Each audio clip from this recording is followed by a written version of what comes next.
The subway at night. Empty, lonely. The great crush is over. The multitudes have long since been hurtled through the dark tunnels from their work to the safety and warmth of their homes. And now only the tired few, the lonely ones, still wait on the dimly lit platforms far beneath the pavements of the city. People thrown together for a brief moment in time, waiting for their lonely ride through the night.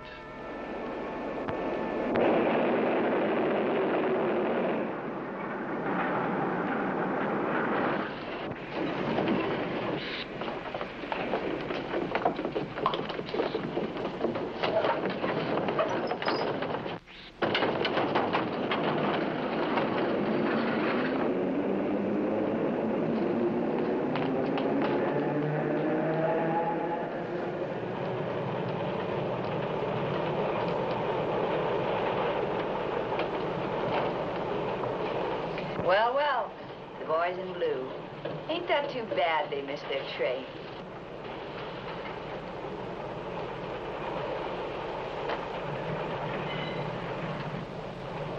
Now the question is, which one of us are they after?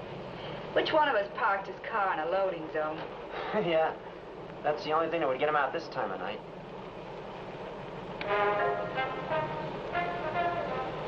Hey, how about this radio playing so clear in the subway? It's got a gadget in it. A friend of mine. Can make a fortune. Bet there are millions of people just dying to play the radio in the subway.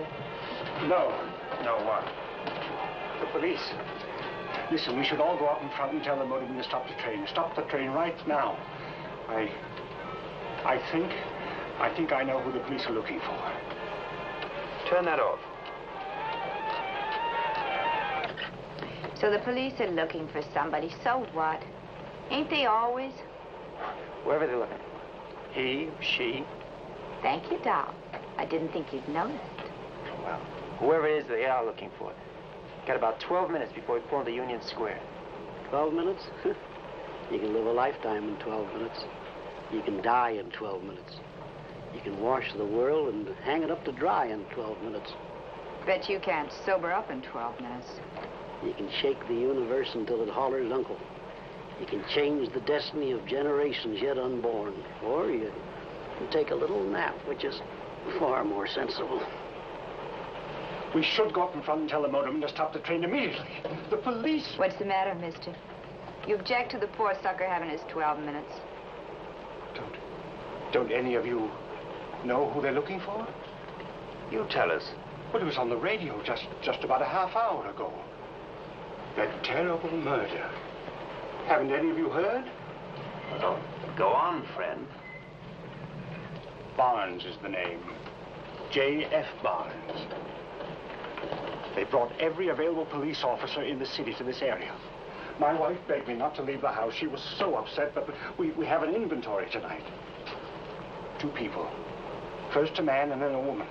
Hacked to death in the alley behind the bus station. It's getting so you just can't. Hey, that's only a couple of blocks from where we got on this train. Yes. And it's very possible... Well, we're the only ones that got on the train at Roscoe Street. The police must have been after one of us. One of us? Any ideas, Mr. Barnes, or shall we make a lottery out of it? We must go to the motorman and have him stop the train. Why? Why? Well, what if one of us is the killer? What if one of us is? Look, the cops are running after something. Yeah, they had their guns out. They were ready to shoot. All right, what if one of us is? I can't understand your attitude at all. Look, suppose we do stop the train. What will we gain? This train is just like a prison right now. Nobody can get into it, nobody can get out of it. We're heading for the tunnel under the river. In about 9.5 minutes, we'll pull into Union Square. Now, if we all just take it nice and easy, the time will pass and the chances are that nothing will happen. Yes, but a maniac. He's not responsible for his actions. And if he's here, the police have this train spotted. They'll meet him at the station, won't they? That's right. By stopping the train now, we'll only force him into taking action, and Maybe he doesn't want to do any more killing than he has to. Ah, civilization, what sins are committed in thy name? Well, why should he want to kill us? He wouldn't want to kill us. Are you suggesting that we just stand here and pretend like we're taking a nice, safe, sane ride? That's what I mean. Well, I'll vote for that. Well, you don't have to stand, Mr. Barnes. You can sit down.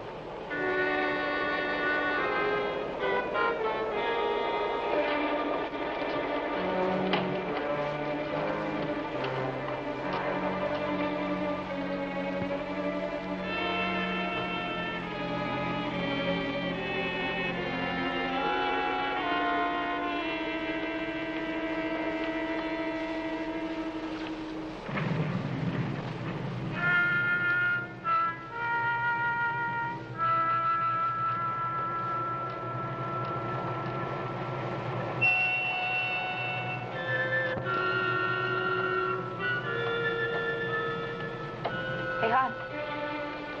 Me? Yeah, why don't you put the radio on? Put the radio on. Sure.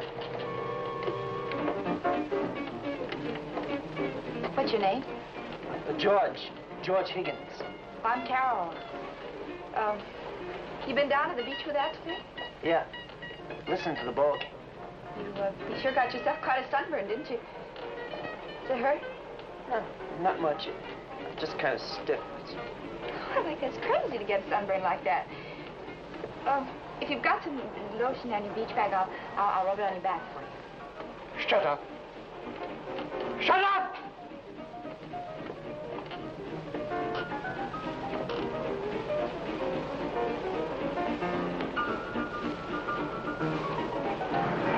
What's that?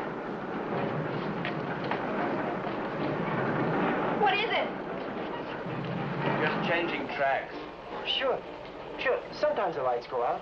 This is your madcap merrymaker, Mary Mal Maskin. We'll spin our next platter in a moment, cats, but we've got a news bulletin from the press room first. 11:45 p.m. The police have now found the knife believed used by the homicidal maniac who killed 2 persons behind the bus depot in Brooklyn tonight. The knife is being examined for fingerprints that might lead to the killer's identity. The police department has also requested that we repeat our earlier description of the suspected killer as furnished by a witness. The description... Well, hey! We don't want to hear the description, do we? We don't want to know which one of us is the killer, do we? I wish I took a cab. Now, look, we've only got another 6 or 7 minutes. Let's all relax. Let's not start hating each other. Why not? Why should we be the exceptions? It's a world movement. Sure. What's with you, anyway? I'm a product of my time. A gentle soul in the age of the atom. Gentle soul. Wino. The wino who was a man. A man? When? In 1870? We are all creatures of the night, huddled together in our womb of fear. We have pity, but only for ourselves. Creatures of the night. Just what do you mean by that remark? I'm an actress, see? And I can prove it. When did you stop pitying others, friend? When I stopped loving others. Ha! Look at the lover. And now? Now I merely exist, doing what I must to stay alive and watching the dance of death. Now you feel nothing for others? Nothing. Not even hate? Hate? For these ridiculous fools? Much too fine an emotion. Look at them. This Eden built for them by the Lord. This paradise. This jewel. This loveliness. And look what they've made of it. A slaughterhouse dripping with blood. How the Lord must anger. I need a drink. Think a strychnine, if you ask me. Easy now. Take it easy. Well, why doesn't he stop shooting off his mouth? You know what he is? He's a blabbermouth hypocrite. Well. Talking about Eden and sinning and all that sort of thing. Yeah, and I know just who you were directing your conversation to. I'm not such a fool. I wasn't born yesterday. Creature of the night, huh? Who do you think you're talking to? And what makes you so lily-white anyway? Answer me that. Oh, Carol, lay off him, Carol. It just ain't worth it. Oh, ain't it? Sure, it's worth it. It's good for her. I know all about these puritanical hypocrites. I could tell you plenty of stories. And if you asked me who I thought the killer was, you know what I'd say? You old bum. I could just see it. Standing in the alley, watching the sinners in their dance of death. I can just see you enjoying something like that. And listening to that sinful music with its hot licks. I'll bet that kind of stirred you up a little, didn't it, you old hypocrite? Got in your blood. Made you kind of dizzy watching the dances that way, didn't it? What'd you do that for? What'd you do that for, huh? She's a woman. He shouldn't have done anything like that. She's a woman. Sure, now settle down. Here we are, all cooped up with a homicidal maniac. We don't need much provoking to send him off his rocker. What do you mean? You kind of let loose, didn't you? She was hysterical. You were a little hysterical yourself. Well, it's like he said. It was just dangerous the way she was talking. Enough to send the killer into a rage. It was enough to send you into a rage, all right. Hitting a woman. We don't have to wait. What do we have to wait for? We can tell the motorman to... Can we? Sure. That radio broadcast. They said they found the killer's weapon. Well, if he's unarmed and he tries something, he wouldn't get very far. It'll be 4 against 1. See? Well, that's right. I'm going to go up and tell the motorman to pull up. There must be other people in the other cars, too. We could...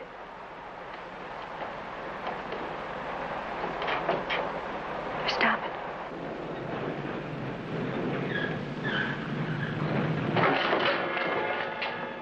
It's probably just a signal sign. To let another train go by.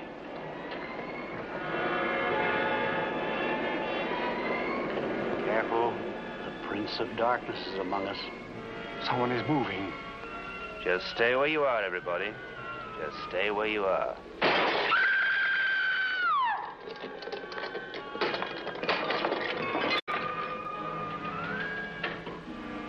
Still going for the motorman?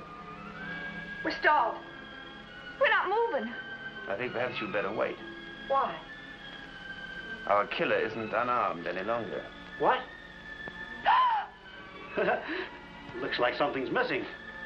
Yeah. The axe.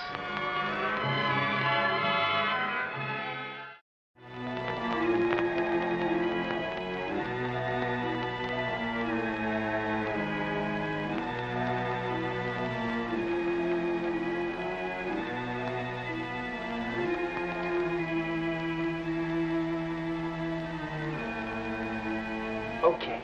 Okay, look for yourself.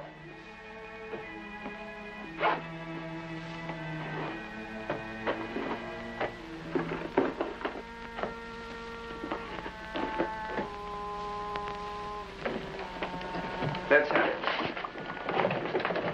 I had the axe. You? Yes. No.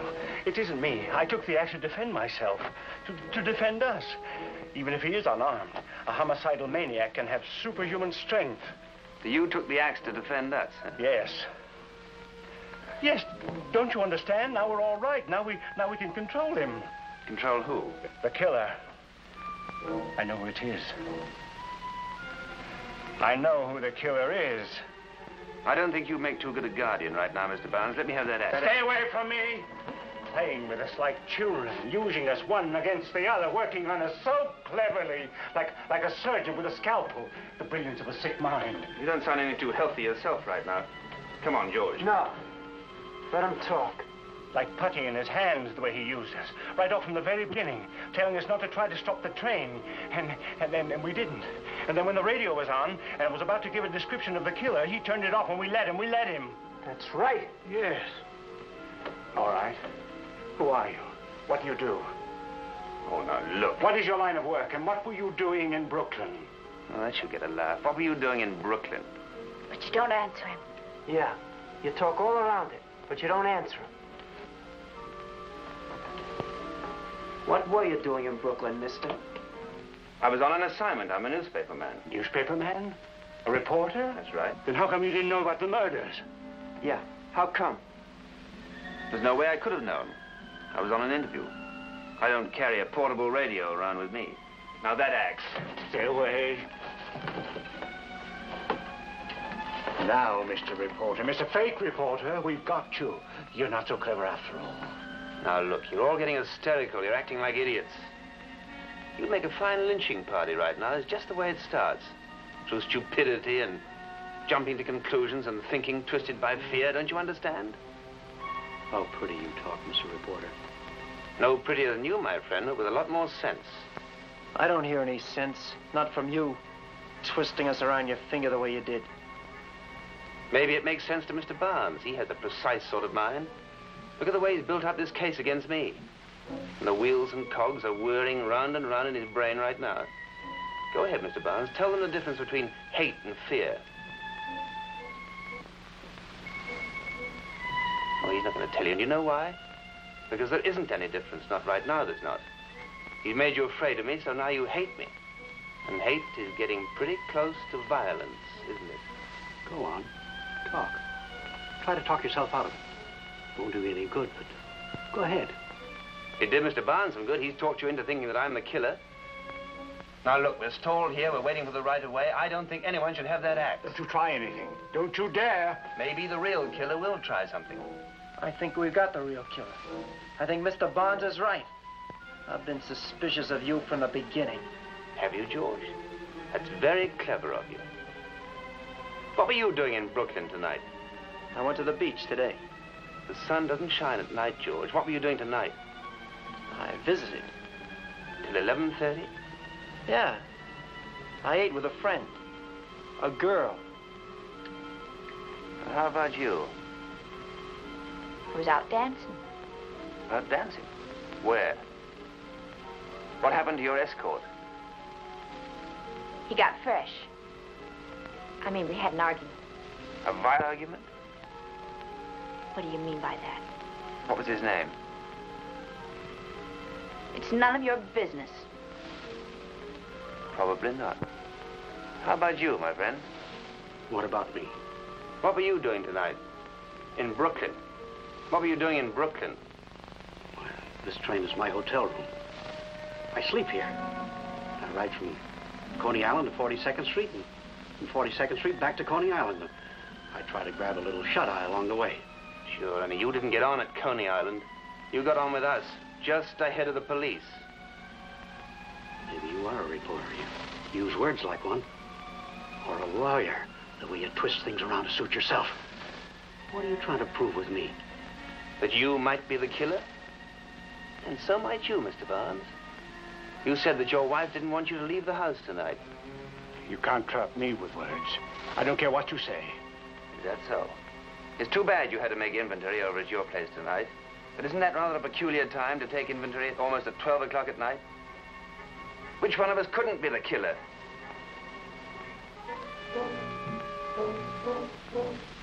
Well, I can't make you stop and think, can I? You've all got this hate in you. You're all hysterical with fear.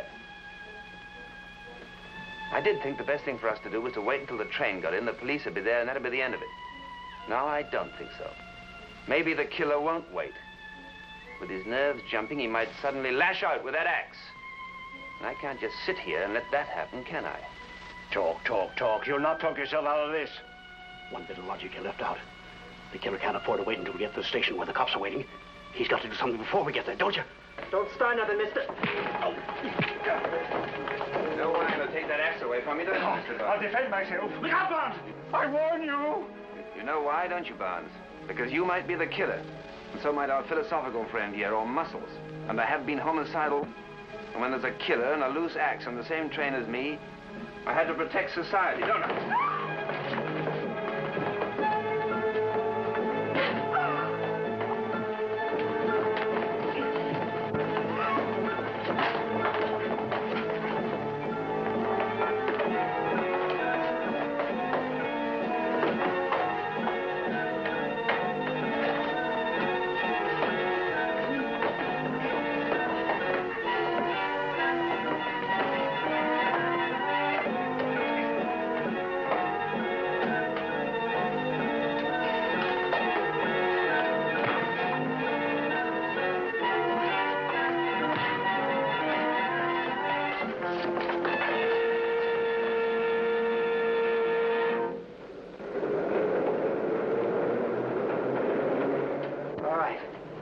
No, I got the axe. Now, what I say goes. Now, get back. We're moving. We'll be in the station pretty soon. All right. All right. I'm not Barnes here. Just move an inch toward me. I'll crush your skull for you. The kangaroo court, taking justice into its own bloody hands. You talk about blood. Stupid, stupid people. Just take it easy. I'm not going to take it easy, George, because you might be the killer, too. We're coming in. There's the cop. The cop's there. We've got him. We've got the maniac. What maniac? Oh, what's up? Officer, we've got him. The man who killed 2 people in Brooklyn. What are you doing with that axe? Protecting ourselves. Well, somebody could get hurt with this. Well, he's the fellow you're looking for. He's the...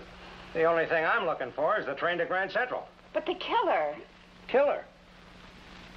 If you're talking about that bus station killer, he was caught over in Brooklyn 15 minutes ago, right near the Roscoe Street subway station. Then he isn't the killer.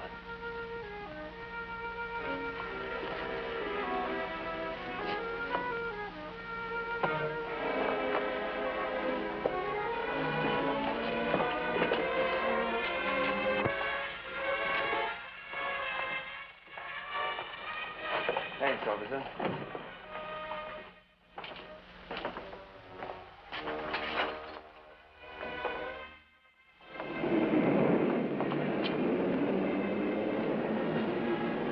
I'm sorry. We sure were all wet, weren't we? I really didn't think. I'm sure you didn't, George. I'm sure you didn't really think.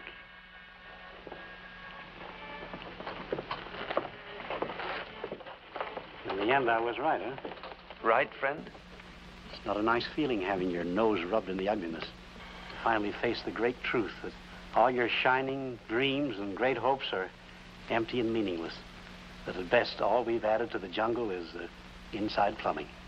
Maybe there is something else. They were all ashamed of themselves, weren't they? That's because they're not objective. They're not spectators of the dance of death. Oh, you are a spectator, huh? It seemed to me that you were jigging around with the rest of them. What right have you got to be so cynical? Why do you expect them to be so much better than you are yourself? They were all sorry, friend. There's some hope in that. That's the one point you miss in your philosophy. And that's what makes you the one phony of the whole bunch.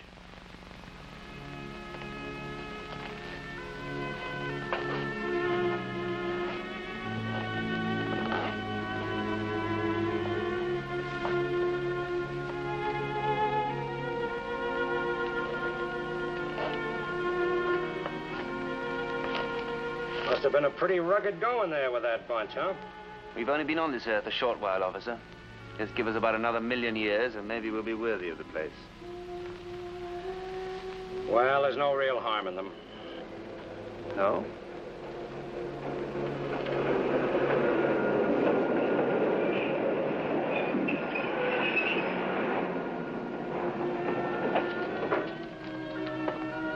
Officer, have a nice ride.